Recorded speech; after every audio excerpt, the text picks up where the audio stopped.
哎，对，就在这里嘛，是吧？轻点吃，这里，哎，这里，挨着那个肚脐那个贴，挨着肚脐贴那个什么？因为这个贴有那么大。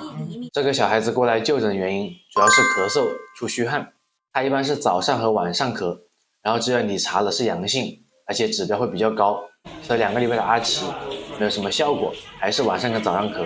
其实，在中医看来，一般晚上咳就是肺里面有寒气，早上咳是脾胃的问题。如果这个小孩子经常出汗的话，说明他表阳不足。所以，治疗这种疾病根本的治疗法则就是把表阳给固护起来，把肺里面的寒气给去掉，同时把脾胃的功能给调理好。所以这个小孩子我采用的是穴位贴敷治疗，采用的是大椎、肺腧还有神阙。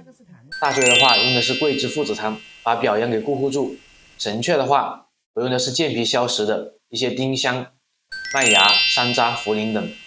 肺腧的话，我用的是去肺寒的细辛、干姜、五味子。